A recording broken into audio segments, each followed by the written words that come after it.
Good afternoon and good evening. My name is Nargis Kasyanova, and I'm a senior fellow at the Davis Center for Russian and Eurasian Studies, running its program on Central Asia. Thank you for joining us today for a discussion that we titled Iran, Turkey, and Central Asia, Shaping Regional Cooperation. Many of us remember how in the 1990s, Turkey and Iran were considered to be powers with most potential to quickly increase their presence and engagement in Central Asia, drawing on linguistic, religious, and cultural affinities. Turkey particularly had big ambitions. Both wanted to benefit from the opening of Central Asia geopolitically and economically, and there was a lot of interest in developing those ties on the Central Asian side as well. I have a sense that now we're experiencing a revival of these great expectations. A lot has been going on. Last year, the Turkic Council got revamped, and now it is the Organization of Turkic States. This March, Turkey-Uzbekistan relations were elevated to a comprehensive strategic partnership level, and in May, Turkey-Kazakhstan relations raised to the level of enhanced strategic partnership. We see security dialogues, we see trade agreements, investments. There is a lot of shared interest in developing the Trans-Caspian corridor. Iran is getting more active in Central Asia, and Central Asians are enthusiastically pursuing cooperation with Iran. This year, Turkmen, Tajik, and Kazakh presidents visited Tehran and signed a bunch of agreements. Iran will be joining the Shanghai Cooperation Organization this September in Samarkand. And so the situation is very dynamic, very complex, and to understand what's going on, why and what the implications are, we invited a group of excellent experts to share their knowledge and insights with us. And let me introduce them in the order we asked them to give initial remarks. We'll start with Nicole Graevsky, who is an incoming postdoctoral Stanton Nuclear Security Fellow with the Belfast Center's project on managing the atom here at Harvard. She has also completed a dissertation examining Russian and Iranian approaches to international order and security at the Department of Politics and International Relations at the University of Oxford. So she's a freshly baked doctor. Congratulations, Nicole. Her research interests include the global nuclear order, Eurasian regional organizations, Russia-Iran relations, and Iran's foreign policy in Central Asia. Then we will go to Suat Kiniklioglu, who is currently a freelancing consultant based in Stockholm, Sweden. Prior to that, he was a fellow with the German Institute for International and Security Affairs, 2019-2021. And I want to draw your attention to the paper on Eurasianism in Turkey, that is a product of this fellowship, which is excellent. Prior to that, he was an academic visitor at Oxford University St. Anthony's College Middle East Center. Mr. Kiniklioglu served in the Turkish parliament from 2007 to 2011. While in parliament, he was chairman of the Turkey-US Interparliamentary Friendship Group and spokesman of the parliament's Foreign Affairs Committee. He also served as deputy chairman responsible for foreign affairs of the Justice and Development Party. He has conducted research on Turkish foreign and security policy, particularly focusing on Turkish-Russian relations, Black Sea security, and Turkey's strategic orientation. Welcome. Then we'll go to Francisco Olmos, who is a London-based researcher specialized in Central Asia. He is Geopol 21's main researcher covering the post-Soviet space, and also a research fellow at the Foreign Policy Center. And well, we all benefited from his recent diplomat piece titled Busy Times in Iran, Central Asia Relations. Last but not least, we'll hear from Jar Sartikhan, who is a great Central Asia editor, Global Voices. And prior to that, between 2020 and 2022, he worked as a senior research fellow at the Eurasian Research Institute based in Almaty.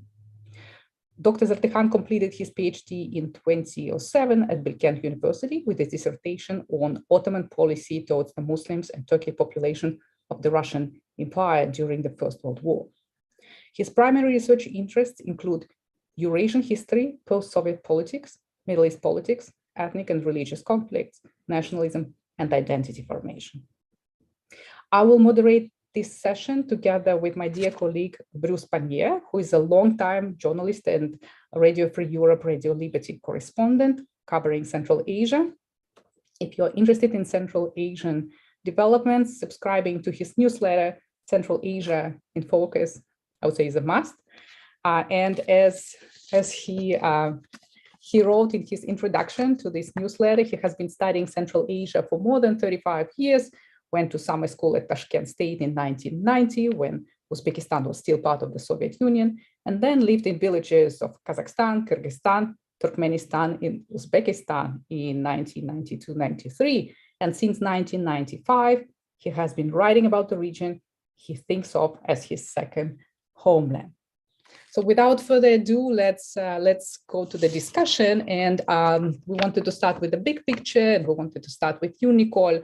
How does Iran see the ongoing developments in Eurasia? What is its policy towards Central Asia? Is Central Asia a factor in its relations with Russia, China, EU? Well, thank you so much for the introduction, Nargis, and thank you to the Davis Center for organizing this. In terms of Iran's foreign policy towards Central Asia, it's been rather consistent in the sense that it's been an outgrowth of its international isolation. In your introduction, Nargis, you mentioned the 1990s and the optimism that colored Iranian foreign policy towards the region.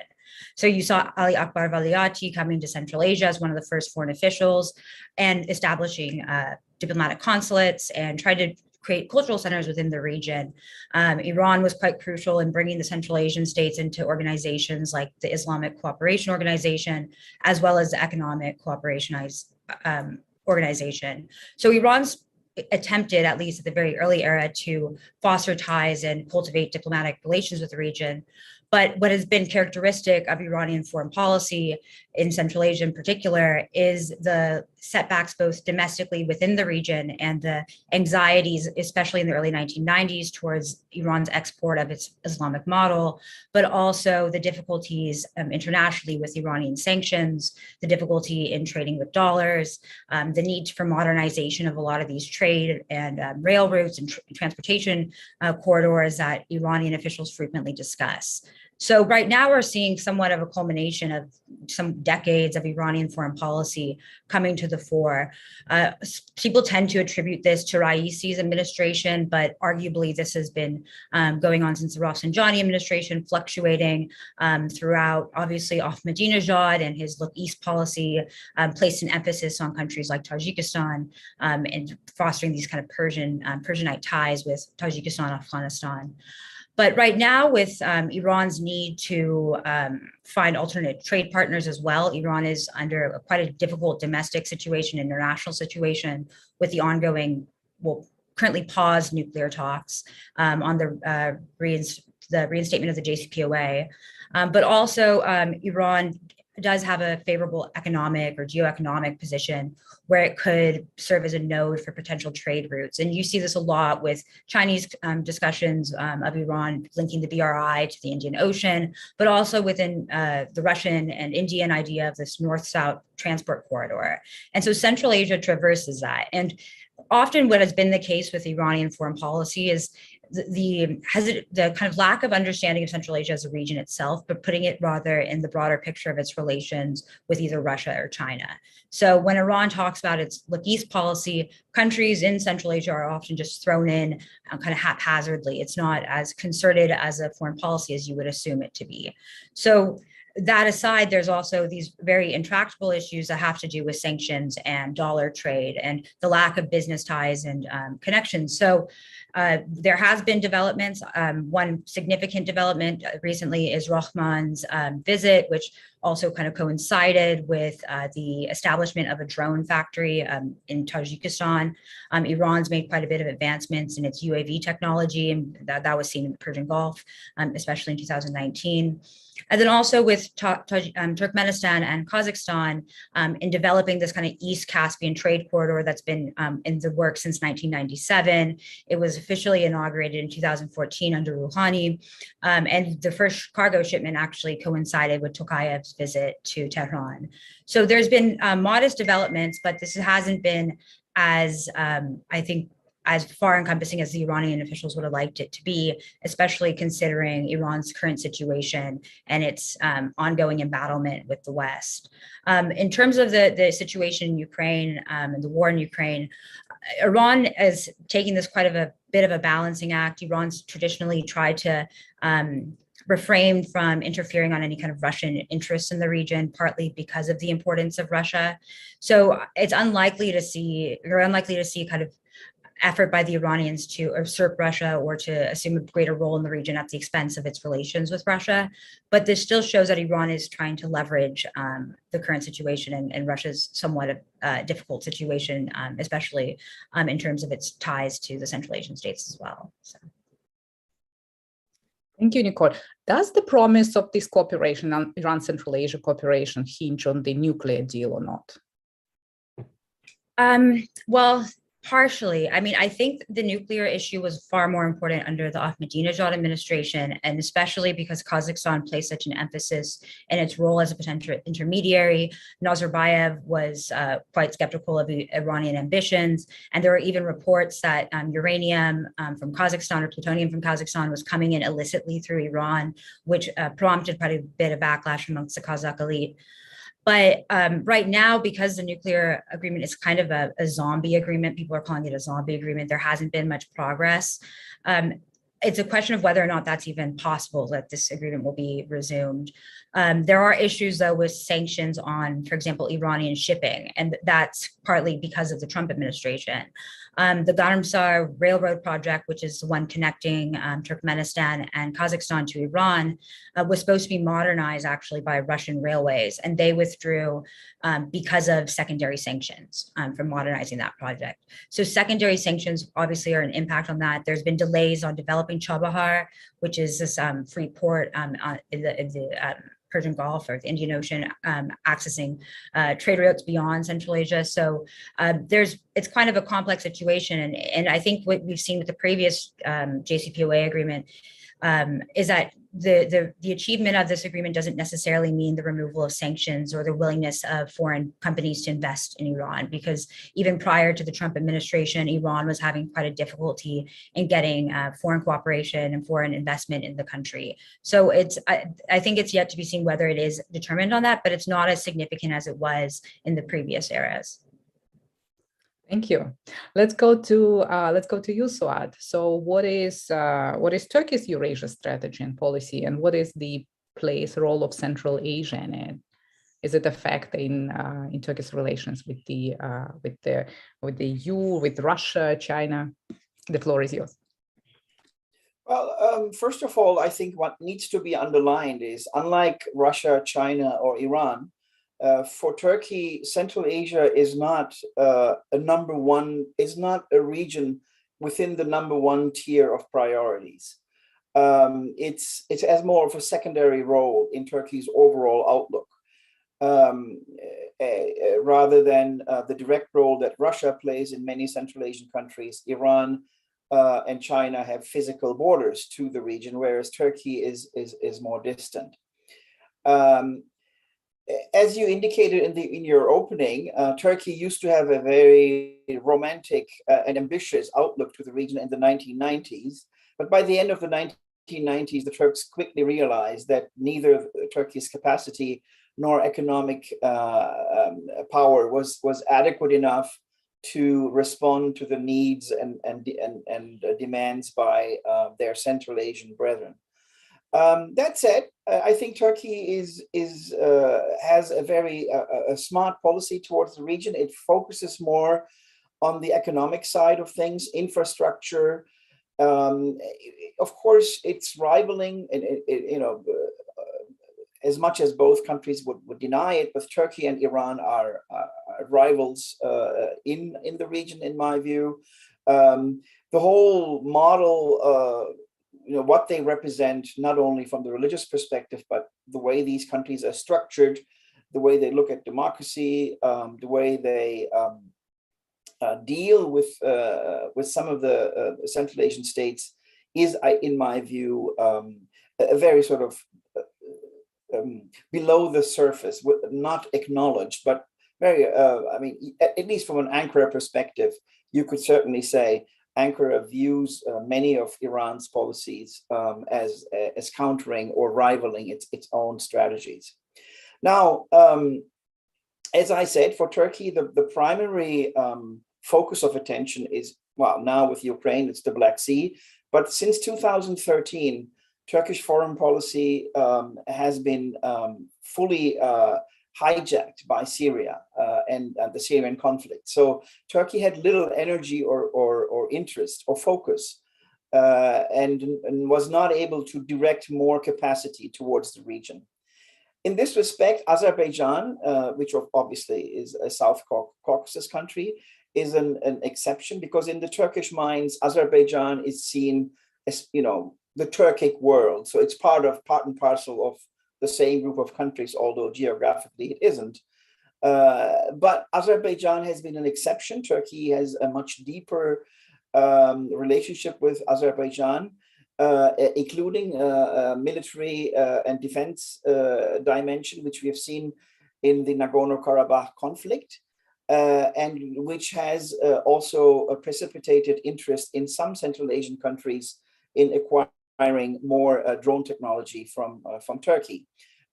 We've seen also the same drone technology successfully used in Ukraine by the Ukrainian armed forces. The son-in-law of President Erdogan and his company are certainly promoting an image of effective technology when it comes to the drones. But we also need to have a look at Central Asia from a domestic political perspective. My paper on Eurasianism deals with that aspect primarily. At the moment, we have a nationalist coalition in Turkey with President Erdogan's Justice and Development Party, but the main coalition partner is the Nationalist Action Party, which is the party traditionally which had advocates stronger ties of Turkey with its Turkic ethnic brethren in Central Asia. Now, this is a much more discourse level of engagement rather than a real engagement. But on the discourse level, pan-Turkic ideas, the need that Turkey needs to have more solidarity, more cooperation with Central Asian countries is something that this party has been advocating for decades. And they are now a coalition partner.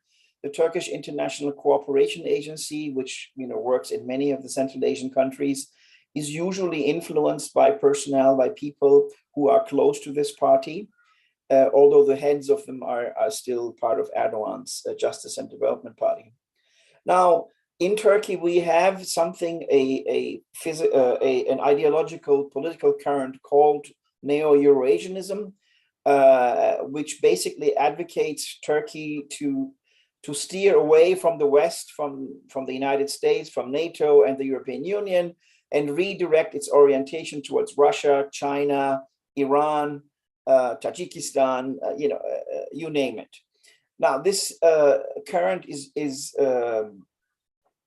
advocated by actually a very ultra-nationalist fringe leftist groups who actually do influence the current Turkish government, but are not official coalition partners. And what the ethnic linkage represents in Turkish domestic political discourse is really more of a romantic, an escape, I would even call, from the dire realities Turkey is dealing with, A, in Syria, B, the inability to join the European Union, and now with the war in Ukraine, trying to manage a very difficult situation, as Turkey has the current government has very deep relations with the Russian Federation. President Putin and Erdogan have a very deep personal relationship that appears to solve many problems. But on the other hand, Turkey is a member of NATO, and of course, as I said earlier, has sold the TB2 drones to Ukraine, which have been effective in destroying Russian equipment throughout the war. So all in all, let me conclude, Central Asia remains important for Turkey, at the economic level, apart from the romantic and the ethnic link being played up by the nationalists back home. I think real Turkish interest lies in strengthening economic ties, seeing that infrastructure of transportation to Central Asia is advanced and developed, be it through the Chinese initiative or others, such as Turkmenistan and Azerbaijan, or Kazakhstan and Azerbaijan. Turkey is eager to see legal problems around the Caspian Sea to be resolved that would ease and enable Turkish goods to be able to transport it easier to the region. Iran seems to be making it more difficult for Turkish trucks and customs applications for Turkish goods entering the region.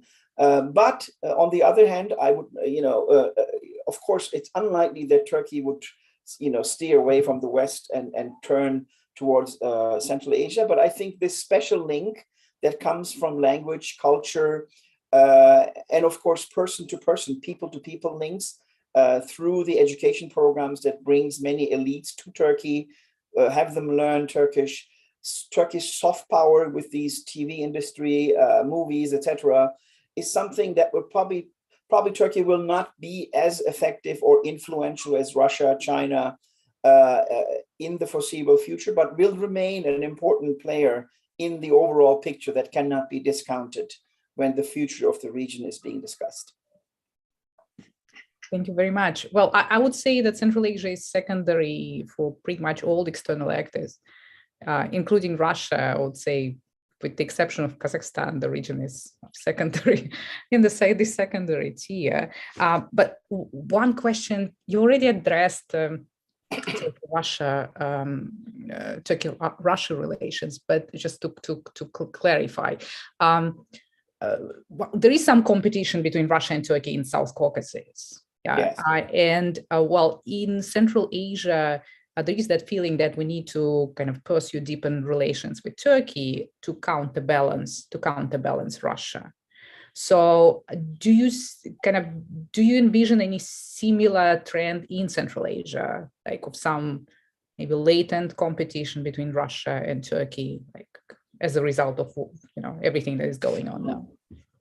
Well, the Russians seem to be eager, even today, to paint any Turkish activism in the region.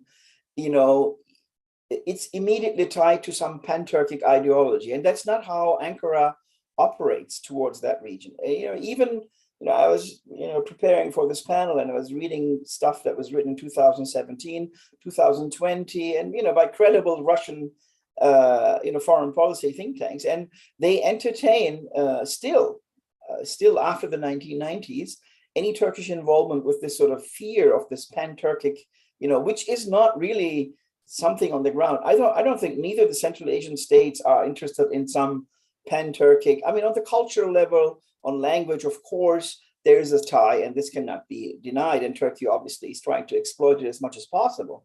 But dreaming of a pan-Turkic identity is simply not realistic. Neither Turkey has the capacity nor the will, and neither do Central Asian states want to have another new big brother. They are independent entities developing their nationhood, recent nationhood, and are trying to exploit and leverage their new either geographic locations or carbohydrate resources to become respectable members of the family of nations. I don't think anyone in Central Asia is interested in having Turkey, Russia, or China, bossing around these Central Asian states. But interestingly, the Russian discourse on Central Asia, when it comes to Turkey, is always painted within this pan-Turkic sort of threat framework, which does not really correspond to how Ankara views the region. It's much more sober, very much economic focused, bilateral at many levels, rather than having a regional approach. And of course, which, as every country would do, try to exploit as much as possible the language the linguistic and cultural ties between our countries, which is what the British Commonwealth or the French nations do. And this is very natural, and I don't think there is need for the Russians to have a threat perception about pan-Turkism there. Well, yeah, I guess when there are these big geopolitical shifts going on, we start kind of thinking, in terms of big trends and so on and so forth, right? And now with what's happening with Russia, in Russia, which is hard to define in one word, right? There is something big going on in Eurasia, obviously. And yes. So, but we'll hear more about it from Dr. Sardehan. But first, let's go to Francisco Olmos. Fran, what interesting developments can you note in Iran-Central Asia relations? And I know you follow both Iran and Turkey. If you want to add something on Turkey also, welcome to do it maybe after Jar's remarks. Yep, thank you, Nargis. Well, I think it's undeniable that in the last year, especially in the last 7 to 8 months, there's been a boost in the relations between Iran and Central Asia. A bit of a diplomatic offensive, I would call it in this regard. So there've been meetings at the ministerial level, at lower levels between representatives from both Iran and the Central Asian countries on a bilateral basis. And this culminated in what you mentioned at the very beginning, the visit of the Tajik, Turkmen, and Kazakh presidents to Iran in May, June. So in a little over a month, we had 3 heads of state from Central Asia visit Iran. Now, of course, this is done with different objectives in mind, as we have seen in terms of the agreements that were signed and the declarations that were made. So on the one hand, we have trade, where it would seem as Kazakhstan and Uzbekistan are the main focus of improving the trade turnover and the links in this regard with Iran. So currently, trade with Iran is quite modest for both the largest economies in the region, Uzbekistan and Kazakhstan. In both cases, it's little over $400 million last year, so not very significant. Iran is the 14th largest trade partner for Uzbekistan, for example. So there's lots of talk about trade. There was big figures thrown around, as we normally have, with the objective of reaching 1 billion trade with Uzbekistan, 3 billion with Kazakhstan. Well, base case scenarios, a bit of wishful thinking. So besides trade with these 2 major countries, then of course what's important is transit, which we mentioned briefly before. Iran is offering its capabilities, its geographical position to Central Asia as in 2 ways. First of all, first to the Bandar Abbas port, and probably later on Chabahar, when that develops better, it does reaching markets overseas. And then this new link from Kazakhstan to Turkey that we saw during Tokay's visit to Iran. Now, how will this develop in the future? If there was just a token, a sort of a train route, or is going to develop, we will see. Now, there's been something quite interesting also in the last year, which is the development of security ties between Iran and Tajikistan. I think it's fair to us to say that Iran and Tajikistan have had a bit of a tumultuous relationship throughout the years, with ups and downs from the Tajik civil war. Then things got better. Then we have 2013, 2015 events, the hosting of a opposition politician by Iran. The relationship got worse. Now it looks like we're in a bit of a different stage in this regard. So we have seen, like we mentioned before, the opening of the facilities for drone manufacturing in Tajikistan. And on top of that, we have seen the Chief of General Staff of Iran, the Ministry of Defense of Tajikistan, propose new ways of collaborating in this regard, including joint military exercises, collaboration against terrorism, drug trafficking. So we will see how this develops, but it's quite a new event, at least a refreshing event, if we saw what was happening in the last decade. Of course, Afghanistan could be considered a bit of a catalyst for this. The situation in Afghanistan, the Taliban, as we know, have come back to power, although already back in spring of 2021, both Iran and Tajikistan agreed to establish a joint defense committee. So it goes a bit beyond that. But in this regard, some developments that we've seen in the last month has been the visits of Iran Special Envoy for Afghanistan to Kyrgyzstan, to Uzbekistan, to Tajikistan, meeting with their foreign ministers. So there's a lot of intergovernmental meetings taking place, always at a bilateral level. And even yesterday, for instance, when I was preparing for the panel, we have the speaker of the Iranian parliament in Uzbekistan, where he met President Mirziyoyev, apart from other Uzbek officials. We would expect probably a new trade agreement signed between Uzbekistan and Iran in September of this year. So it's still an evolving nature in these relationships. Then one more component which is important, which could fall under trade and transit, is energy. Again, the relationship in this regard between Turkmenistan and Iran was a bit bumpy since 2016, 2017, when Turkmenistan stopped exporting gas to Iran because it claimed that Iran owed around $1.8 billion in unpaid fees for gas. Iran denied. So for a few years, there was a bit of a war of words between both countries. However, as of late last year, Iran acknowledged the debt, announced it was working to repay it. The same happened during Berti Muhamedov's visit to Iran a few months ago. They said they're working to repay that debt, probably using some money owed to them by Iraq.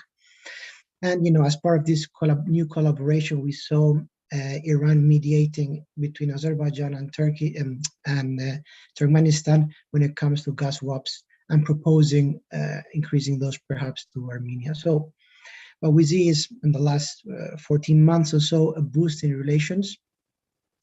It's worth noting that it's mostly driven by Iran, as the Central Asian authorities like to mention in many of those meetings and calls that take place, and I quote, they happen at the initiative of the Iranian side. At least that's the official stance of many of these encounters. But if they develop, at the end of the day, we will see Iran benefit, we will see the Central Asian countries benefit. But to what extent, I think it's a bit debatable, and only the time will tell. Thank you. Well, you mentioned that Iran-Tajikistan relations were quite tumultuous and there were ups and downs. And one of the aspects was because Iran hosted the head of the Islamic Renaissance Party of Tajikistan, right? So what's been happening there? Did this support kind of diminish, or why they were able to patch up? Yeah, I mean, I think it's probably, in this case, it was both the Tajik authorities and the Iranian authorities that realized that there was more to be gained by collaboration rather than by opposing each other. I think the threat that Nicole mentioned in the 90s, that Tajikistan saw of the Iranian influence, does probably turn out not to be as true. And of course, then we have Afghanistan. In this case, both countries are facing similar issues. It's quite significant that we always hear Iran, when they were talking with both the Kazakhs, especially the Tajiks, mention the negative role played by foreign players in the region, which I think is a veiled reference to militant groups in Afghanistan, probably ISIS-K, the Khorasani branch of Islamic State. So I think they both realize they have much more to gain when it comes to collaboration rather than opposing each other, and specifically when they have a new problem in the borders, in this case, the instability in Afghanistan. We have seen shootouts in the border with Iran and Afghanistan.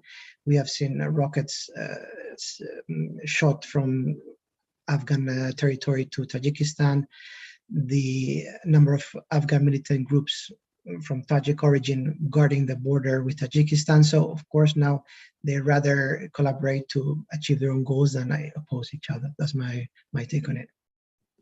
Thank you. Let's go to you, Jar. What is the attitude? What are the views in Central Asia on relations with Turkey, and what's the impact of the war in Ukraine on these relations?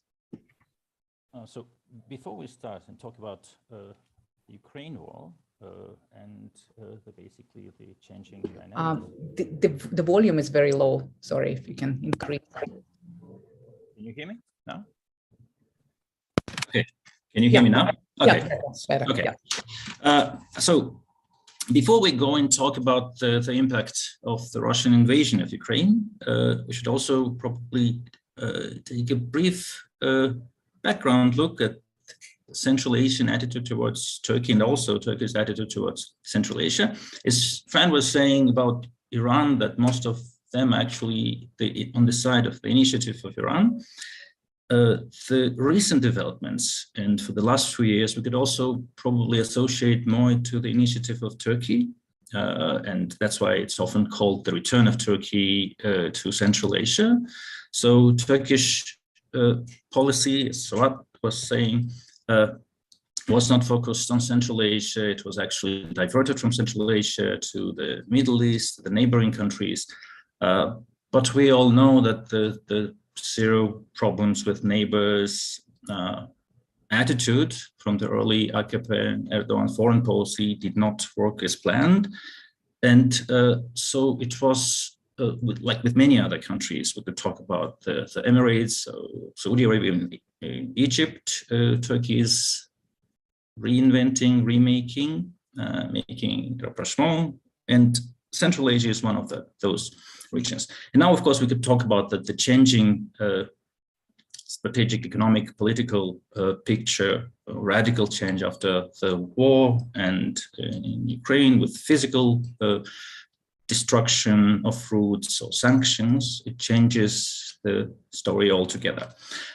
From the perspective of Central Asia, Turkey has a very special position, and of course it's not right to generalize about Central Asian states, but if we would talk about Central Asia as a region in general and being squeezed and stuck between Russia and China, any alternative route, any alternative sector would be essential in many ways.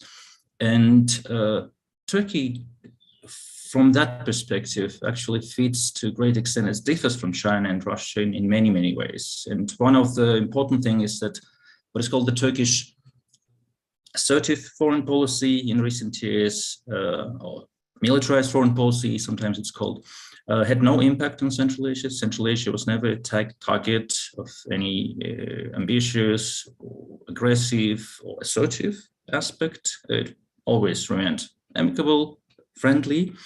And so the perspective here with changing and rising xenophobia in the region, and after the war in Ukraine, and although territorial and further claims by Russian politicians, the negative attitude toward Russia, Turkey is the country which actually has a very positive image from that perspective. And if you think about rebuilding relationships, if you thinking about making an alternative route or endeavor, Turkey is, from that perspective, together with Iran to some extent, but of course the policies, the background a little different, is a very important aspect from that.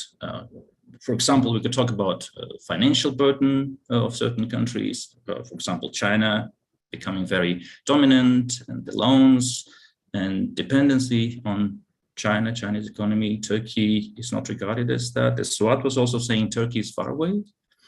So nobody perceives Turkey as a potential imminent threat, even if, for example, if the relations would fall. And after the war in Ukraine, and the very simple idea is that not only for Central Asia, but also for China, the Russian trade route or infrastructure is, and also passage transit through Russia to Europe, also to Ukraine, is physically destroyed, or there are sanctions, potential sanctions, declining Russian economic and infrastructure development forces us to make alternative routes. And we could add the impact of pandemic and decline, and also remittances and further economic and financial problems faced by Central Asian state. And Turkey, from that perspective, and linked also with Azerbaijan and also with Iran, is so far seemingly one of the most feasible and reliable transit route, and that become very important. And now, especially with Russia sabotaging, for example, Kazakh oil expert to Novorossiysk, and all these intrigues and all these court orders and reverted and further on, they make Central Asia look for more reliable. Any alternative is a positive benefit, but with unpredictable Russia, with probably war going on for much longer, and also the sanctions in effect continue. And Turkey, putting aside, I also agree with Suat that most of these ideas about Turkic or pan-Turkic cooperation and so on, they are just the image and the rhetorical endeavors. They're nice projects. We also had them before. Central Asia, together with Turkey as well. Turkey is also a country famous for ambitious image projects. Many of them, just like with Central Asia, they don't work. They're not very essential in terms of ambitions. I personally don't regard them as something feasible and so on. But for example, economic infrastructure, trade relations, and bilateral relations are more important. So Turkey is the country which now offers lots of alternatives. And one of them, of course, a trade route through Caspian corridor, the Middle Corridor, also the Black Sea becoming an essential alternative port for trade to Europe, for Central Asia, and for China as well. From that perspective, we've been talking about Russian economic decline, and now it became very visible. It will continue the effect further on the technological industrial lag compared to Western European countries, or for example, Turkey. And also China, we would think that the revival of post-pandemic and post-crisis economy and Turkey offers also technological, industrial, and also military technological advancement. So these, I would say, the positive, maybe optimistic aspects of that. There are also negative aspects, and we could probably talk about the Turkish foreign policy. Turkey had overly conflictuous policy with many countries. It could, I mean, Turkey is the country, you could probably pick up any country, any region, and there would be some issues and problems. You could pick up Russia, you could pick up Iran, Middle Eastern countries, NATO, EU, US. Central Asia, as I would say, that probably is the region which is exempt of that. Turkey has no political problems, except maybe some small, FETA related issues with the extraditing certain people, but beyond that, Central Asia is actually a good spot. And this is what we're looking forward, and it becomes a must. Iran revives from that perspective, and Central Asia, it has no luxury to ignore any endeavors and attitudes, especially when it comes to trade and when it comes to transit. Even Russia is very much reliant now on Iran, and thinking about that Iranian imports could replace some part of the lost, the Western or Eastern also imports. So that's would be the activation. And one thing I'll probably add to the idea that the identity and also the state national perception in Central Asia to various degrees is changing. So for example, national identity, religion, and also, I don't know, historical identity, language become more important. And Turkey is the country which fits that image, and especially, for example, with involvement of Russian nationalism in foreign policy by Russia, it becomes very much an irritating factor. And of course, Turkish identity policies, sometimes it could involve, of course, nationalist elements, but that could be perceived for most of Central Asia in a positive figure. And probably for Tajikistan, we could also say about Iran to some extent.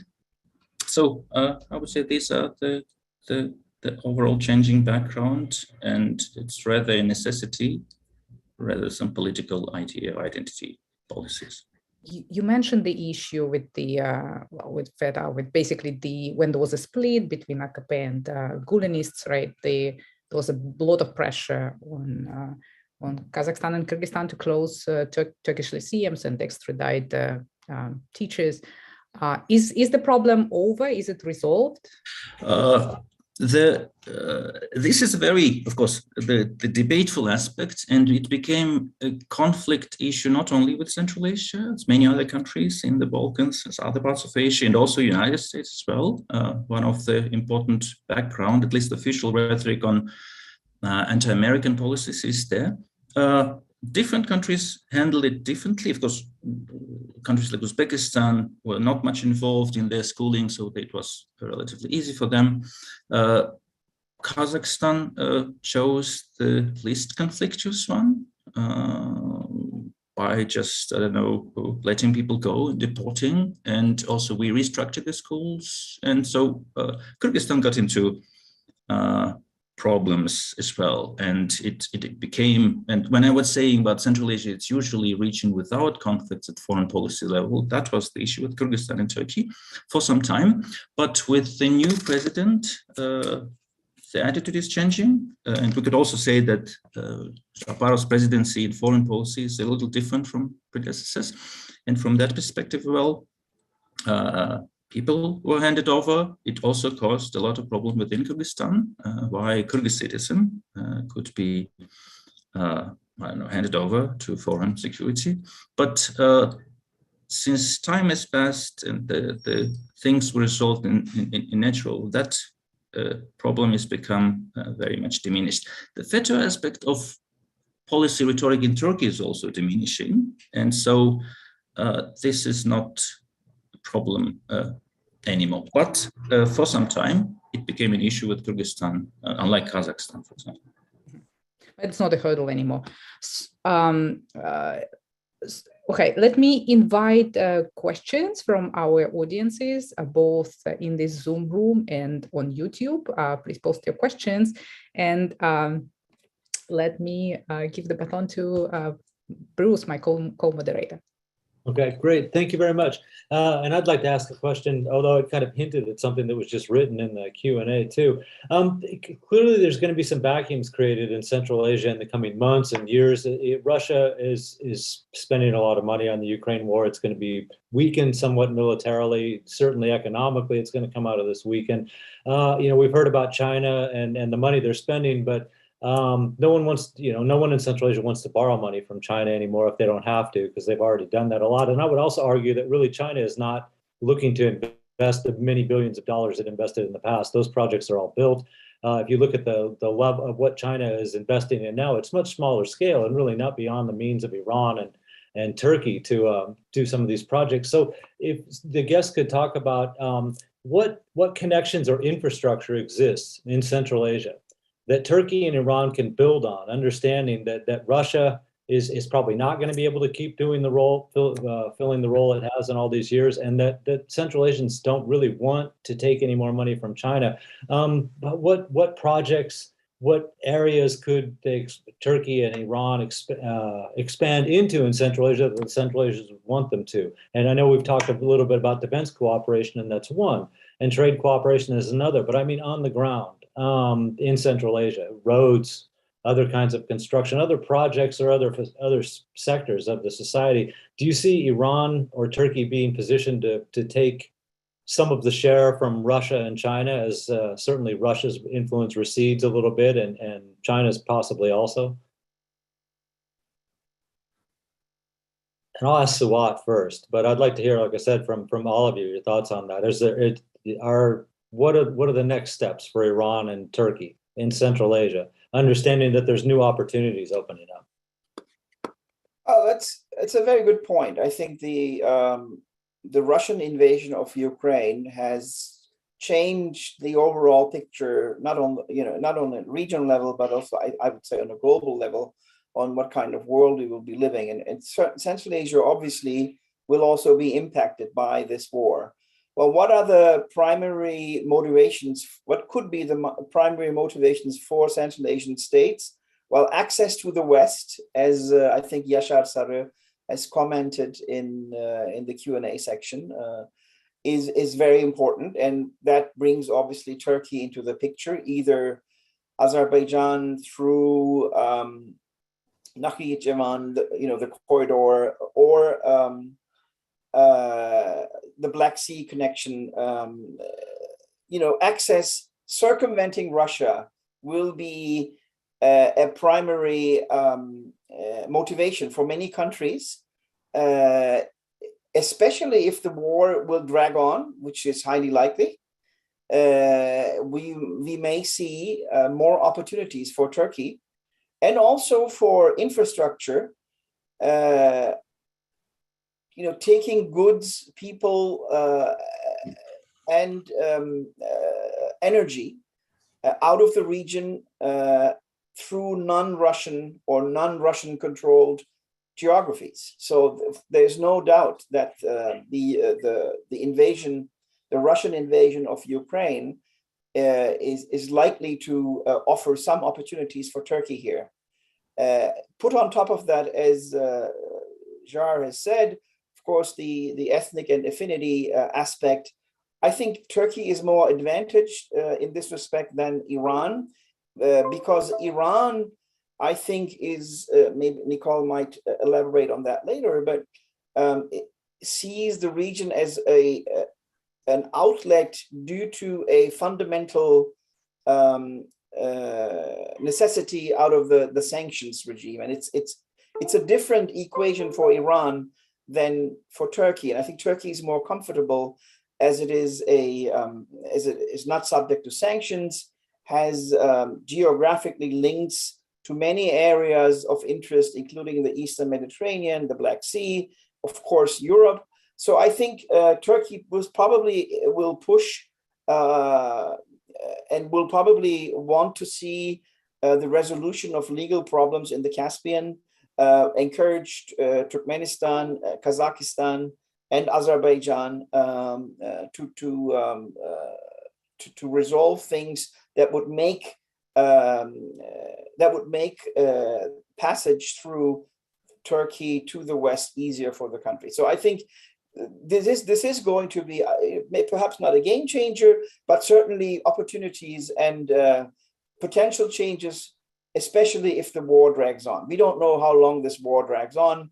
We don't know whether Russia will. I agree with you, Russia will probably be poorer, but as we see with Germany, France, and Italy, the Western Europeans are certainly keen to get over with this and work with Russia again. So if this drags on, then I think the potential to circumvent Russia, or the necessity to circumvent Russia or Russian-controlled territories, will be important for Central Asian states. And in this respect, this will offer Turkey opportunities more than Iran, I would say. Great, Nicole. When Iran looks at Central Asia and Central Asia looks at Iran, is there more than a trade route there that they see as a future basis for future cooperation? I mean, in terms beyond just trade and kind of military and defense cooperation, Iran has actually tried to, I guess, engage in somewhat of a scientific diplomacy with the Central Asian countries. And this happened around the time of the coronavirus outbreak, where Iran supplied, for example, Kyrgyzstan with a lot of medical goods and supplies. And that actually goes back to this 2016 agreement between Iran and Kyrgyzstan, kind of like their strategic roadmap, the only one Iran had in the region. And that included infrastructure projects like dams, hydroelectric, energy projects, a lot of engineering and scientific cooperation. And there's been instances where Iran has floated the idea of extending a line of credit to Kyrgyzstan, for example. That was in 2010, even when Iran was under international sanctions. So perhaps for the Central Asian states that are facing more of a economic downturn because of the war, so perhaps Tajikistan and Kyrgyzstan, Iran would be willing to extend perhaps a modest line of credit for several infrastructure projects, but nothing as ambitious as rail transit. It's quite expensive. Iran actually needs foreign investment for that. So these would be more of engineering, kind of scientific cooperation between countries where Iran can actually provide some expertise and specialization in that regard. But I don't see Iran filling Russia or China or even Turkey or the EU as feeling their space in the region, because I think that the way that Iran sees it, it's much more peripheral to its foreign policy, and more of a place that I think Iran views as a place for like kind of transit and more of a conduit to integrate into global markets and mitigate some of that isolation that it's currently facing. But I don't think that Iran's envisioning a role in the region that's much larger than its current stature. Okay. And then let me just ask Jar, look, you're looking from Central Asia.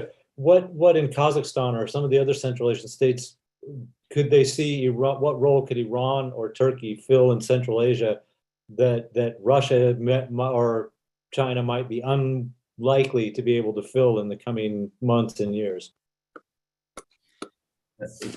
One thing which is important for Central Asia, but especially for Kazakhstan, is that in our foreign policy, we had to look back to Russia.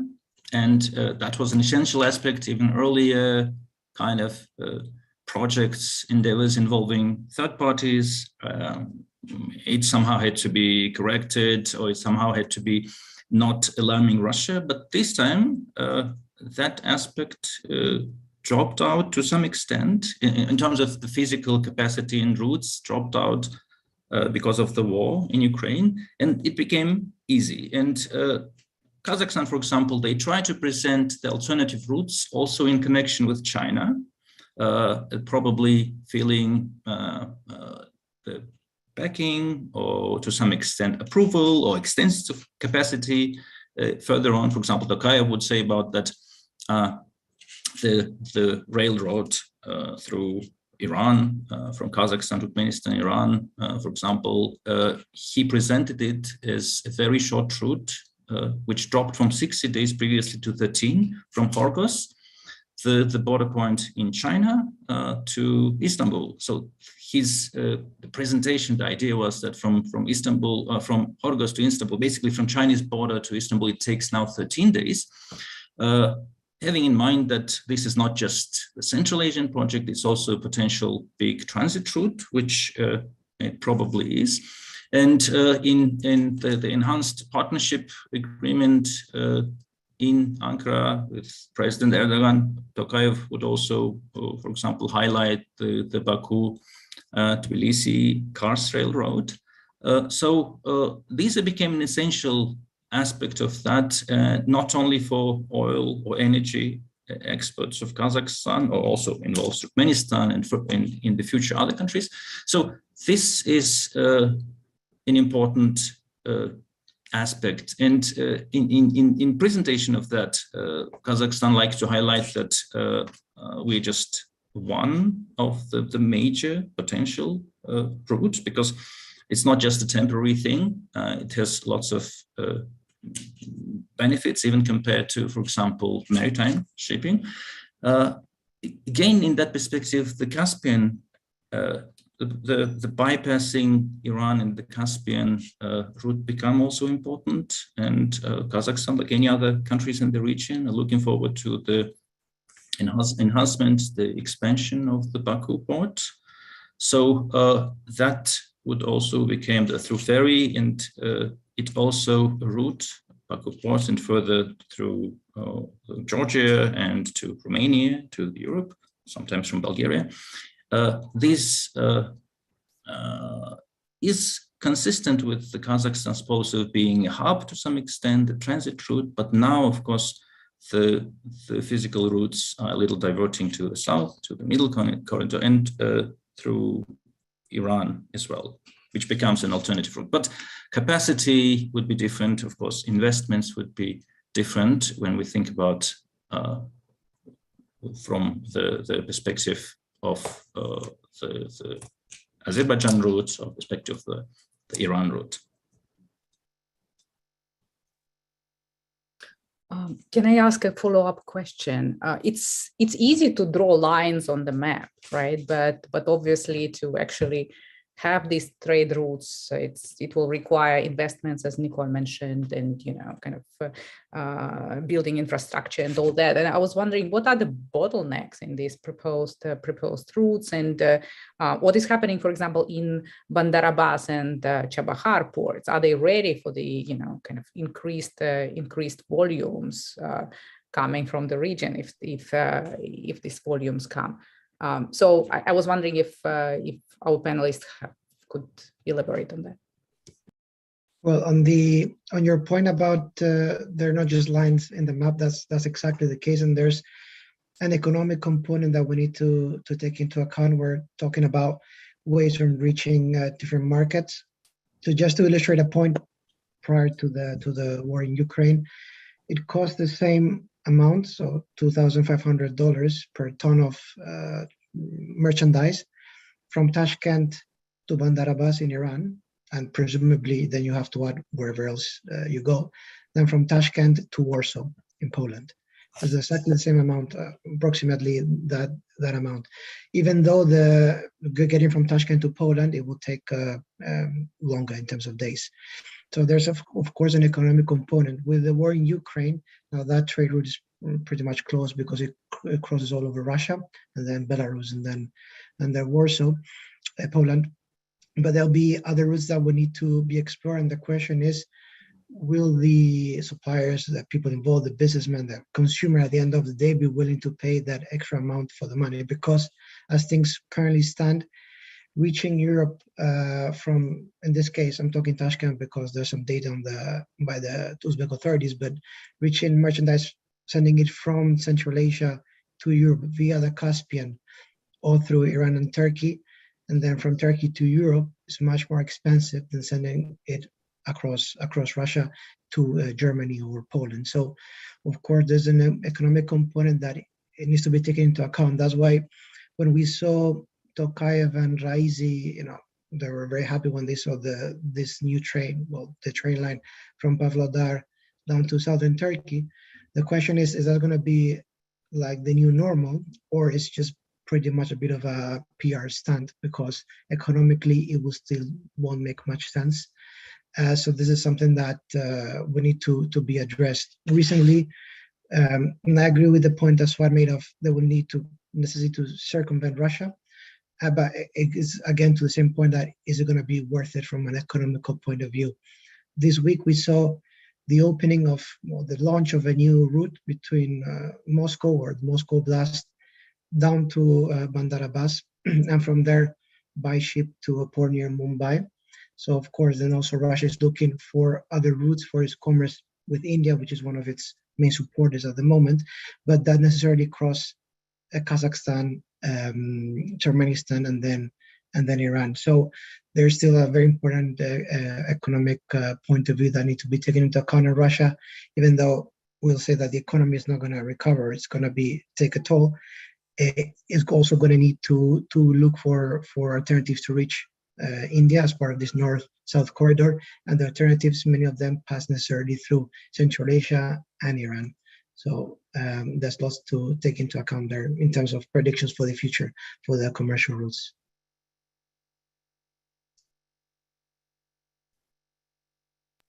Nicole, what's happening in Bandar Abbas and Chabahar, if you follow that? Well, I think kind of going on, I think I mentioned this earlier, which is that sanctions specifically targeted Iranian state-owned shipping companies and port infrastructure. So Chabahar obviously had a sanction exemption under Trump. So there has been some movement with India there. There's been representatives or trade representatives from almost all the Central Asian countries in Chabahar. There's been interest from I believe Uzbekistan's the most recent country to declare or attempt to open a trade office over there. Though the progress on this, like the Ashgabat agreement, the one that was signed in 2011, which actually envisioned going through Central Asia onto Iran, to the Persian Gulf, like to Oman, that really hasn't developed at any kind of pace at all. It's been quite slow, and there's discussions, and it's often this lofty rhetoric that really belies what's actually happening. So you can draw these lines on the map, as we've mentioned, but there hasn't been that kind of economic integration, that push that a lot of the governments tend to suggest is happening. It's that you don't see that, and it's definitely not reflected in official figures in Iran. And there is still, and one other issue is still the difficulty with tariffs and kind of integration between different financial mechanisms between these countries. So this is not very much a smooth process for Iran and the Central Asian states yet. And I think at least 10 to 15 years before we see substantial progress with a lot of these initiatives. Mhm. Okay, I'm gonna try to, we have a few questions that have to do with Central Asia's role as kind of as transit. Now, it's already been said here that Central Asia is not really the priority for a lot of countries that are dealing with the region, that it's a secondary consideration because their priority is dealing with some other big country, and Central Asia just happens to be there. And we have questions here about one that deals specifically with the proposed Kyrgyz-Uzbek railroad to China, but how much is the interest in Iran and Turkey simply having transit routes that link it up to China or the Far East? And are the Central Asians is there a disconnect here where the Central Asians think this is an improvement in bilateral relations with them, between them and Iran, or them and Turkey, whereas Turkey and Iran are actually looking at Central Asia as a secondary consideration in transit zones that lead to the Far East? Jar, I'll let you start since you're in Kazakhstan. Yeah, okay. Basically any route and any alternative connection which would be efficient and feasible is a plus for any country in Central Asia, and we have the connectivity problems for sure throughout the region, not going beyond it. But there is also the cost aspect, which become very, very problematic and questionable as well. And the Build and Road initiative, to some extent, in some parts, the feasibility is also questioned up to that point. And for example, talking again in connection with Turkey and the Turkish-Chinese relations, which basically after the twist of foreign policy is presented in Turkey as a very big deal. And for that, for example, Turkey had to correct its policy, for example, related to repressions of Muslims in China, for example. Let's not forget that Erdogan was the person who was calling the treatment of Muslims in Xinjiang as genocide, but that revolted that. But the real and the physical and economic aspect of that relation is very much questioned now. Turkey is not a great receiver of Chinese investments, and for example, technological companies entering Turkey and creating value is also questioned. It has a very, very small effect. And there's also the very huge disbalance. So it's just a one-way street. The disbalance between the trade import-export disbalance between Turkey and China is like 1 to 20. It's basically, to some extent, just imports to Turkey and not the other way around. So some things which are presented as great. Same, we could also talk about Central Asia. Nargiz would tell much, much better about that. And when it also comes to Chinese investments and Chinese trade and potentials of further transit, some of this aspect might be exaggerated or perceived as greater than they really are.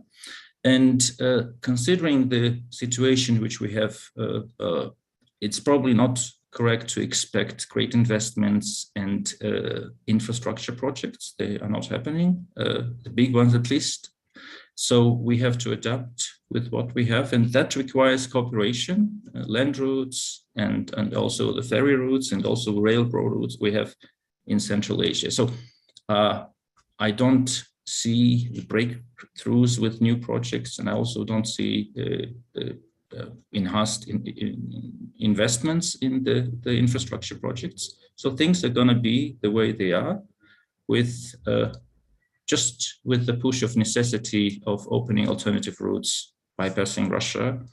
And this is when countries we are concerned, both Turkey and Iran, and also, of course, Georgia and Azerbaijan and Armenia also. So they become important and vital.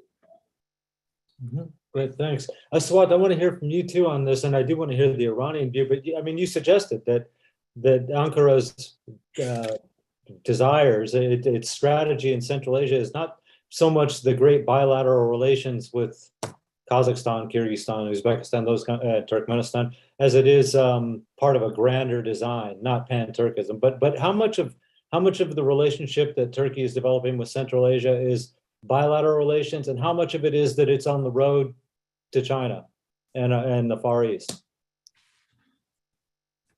I think to answer your question, there are two levels to answer this. One is the foreign and security policy level, and the other one is the domestic Turkish political outlook to the region. I mean, we have in the last perhaps 10 years, almost 10 years since the Gezi Park protests, the Turkish government, and under the strong leadership of President Erdogan, and of course his nationalist allies, a very suspicious outlook towards the West, NATO, the European Union, of course being, not being able to accede to the European Union, no progress in the EU process. All of this has added to it. Of course, Turkey's history, culture, and past with Europe all add into it. But there is no doubt on the domestic political level, especially at the elite level, and we've seen this, how the invasion of Ukraine has been covered in the Turkish media, is there is a very disproportionate number of elites, media outlets, social media outlets who have a pro-Russian and pro-Chinese outlook to things. And despite the Uyghur genocide, despite huge outcry in the public, and a conservative / Islamist government in Turkey, you've seen this very extreme pragmatism towards China, which basically is looking for loans and economic deals with China, and is totally overlooking this humanitarian, cultural, denigration of the Uyghur in China. With Russia, again, you can see how Russian and Chinese investment into increasing pro-Russian and pro-Chinese voices in Turkey. My paper touches to this, if there's interest. The Chinese state radio, Russian Sputnik outlets. Turkey is the only country where Sputnik's external divisions have more than 1 million followers on Twitter. And they are following very smart social media strategies. Television, they are investing. And the government tolerates that. They all know it, but they tolerate it because they are really garnering in domestic politics this anti-Westernism that is so prevalent now in Turkish society.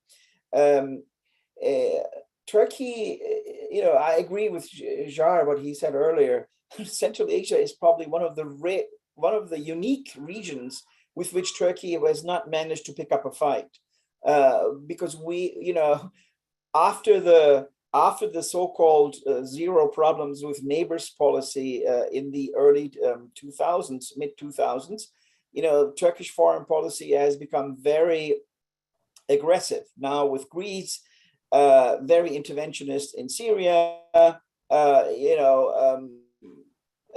very much out of its traditional sort of more cautious traditionalist foreign policy. Erdogan has transformed Turkish foreign policy into very much a domain of himself and a few others, totally discrediting the institutional structure that was present in Ankara and Istanbul that would develop foreign and security policy. So it's very personalized, very similar to how President Putin is running these days Russia, or Orban in Hungary, and maybe India and in others. So, I would say the region, for us, it represents economic opportunity, exploiting, of course, as much as possible the cultural and linguistic links. As Yashar Sarı commented in the Q&A section, Turkey is aware that many Central Asian elites see Turkey as a potential counterbalance to Russian or Chinese influence. And this is something I think, which is strengthened by Turkish soft power with these movies and TV series. And it's not only in Central Asia, you see it in the Balkans, you see it even in Iran, in the Middle East, the soft power element should not be underestimated. But why it matters in the domestic political context is anything that steers away Turkey's traditional alliance relationships or economic relations with the West is romantically seen in Turkey as a welcome, a new, promising alternative. While in reality, of course, people who have sober minds and have some understanding of Central Asia and the region, and of course the geography we have at hand, of course, know these are very long-term and probably very unrealistic objectives. But Turkey is really, I mean, the current Turkish government has almost total control of of Turkish media, be it the traditional media or social media, and it has succeeded since 2013 to paint its traditional alliances in the West, be it the United States, NATO, or the European Union, as potential enemies. So frenemies is one of those words in the US establishment. You're neither a friend nor an enemy. Frenemies, this is something that Stephen Cook came up with in a foreign policy article. Anyway, what does this mean for Central Asia? Central Asia is a potential alternative. It's very difficult. It's difficult to see this in a very realistic term, as you said. I think, Nargis, drawing a line on the map doesn't mean this thing will fly. Or as Francisco said, the cost or the economic side of things. Even if you have that, so it's very difficult. But intellectually, politically, especially on the Turkish right, Central Asia is very special. It's where our roots, how the migration comes from, it's almost sacred. So it's difficult to criticize anyone who favors a more deeper relationship or a more robust relationship with Central Asian countries, because after all, they are our brothers. The Kazakhs, the Uzbeks, the Kyrgyz, the Azerbaijanis, who speak a much closer Turkish to us than the others. So, but I think from a more contemporary and realistic perspective, Turkey probably will continue to try to exploit this affinity or this sympathy that is prevalent among Central Asian elites, either with the motivation to counterbalance Russia or China, or they actually do believe that Central Asia could somehow become part of a more integrated Turkic world. I don't know, whatever motivates them. Turkey will probably seek to advance its energy interests, its economic interests, and especially if we see a further marginalization or of Russia in the international system, Turkey will probably try to seek, due by nature of geography, to become another transit point for non-Russian gas, either coming from Central Asia or from other places, and position itself as a hub, as it is already trying, such as Eastern Mediterranean natural gas, Israeli natural gas, could actually end up being sold through Turkey to Europe. While it is economically more difficult to draw a line and realize it, I mean, pipelines, do work. I mean, we have the Baku-Tbilisi-Ceyhan pipeline, the Trans-Caspian, and all these projects that some of them half realized, some of them ideas and plans, but it's not out of the realm of possible that Central Asian hydrocarbon resources might end up going through Turkish territory to Western markets or through the Mediterranean to international markets, which could further establish mutual interdependence between regional actors in Central Asia and Turkey. Okay. Let's finish this off with the Caspian region, because this is where a lot of interests come together. And I'll go let me start with Fran, and then I'll get to Nicole here in a second too. I see there's a question here about, Turkmenistan has a new president. This is a good opportunity for Turkey to get better ties with Turkmenistan. I mean, the Turkish relationship is kind of like the Iranian and Tajik relationship. It's gone up and down all over the place for different reasons. Is there a new in for Turkey in Turkmenistan, Fran?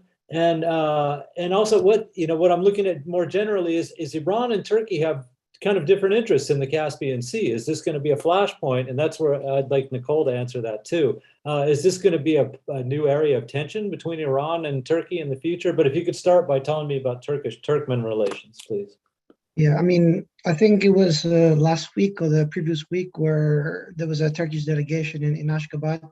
I think it was the vice president or the speaker of parliament, I can't recall, and some businessmen that met the new president. I mean, Turkey and at lots of levels, Turkey and Turkmenistan have close links, and you just said there's been ups and downs. I mean, first of all, from in terms of migration, there's lots of migrant workers from Turkmenistan in Turkey. Then from a trade perspective, we do see a lot of Turkmen businesses that have invested, especially in infrastructure projects in Turkmenistan, although there have been some problems in terms of the payments owed to some of those companies.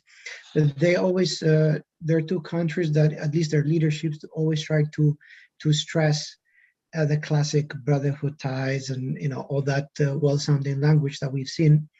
But also on security terms, we have seen Turkey exporting a number of weapons to Turkmenistan. I mean, pretty much in the last decade or so, they've armed the whole of the Turkmen Navy, which is not a naval power, but it still is quite significant, apart from drones and another armament. So of course, Turkey and Turkmenistan, they will have close ties. I don't think the new president is gonna create it's gonna be very different, for better or worse. It will remain in the same wavelength as his father did with Turkey, trying to attract investment to benefit the economy, while at the same time trying to juggle different players. It was, to your point about Iran and Turkey, I mean, this will become apparent when it comes to the state of the Caspian, right? It's no secret that Turkmenistan would like to export its gas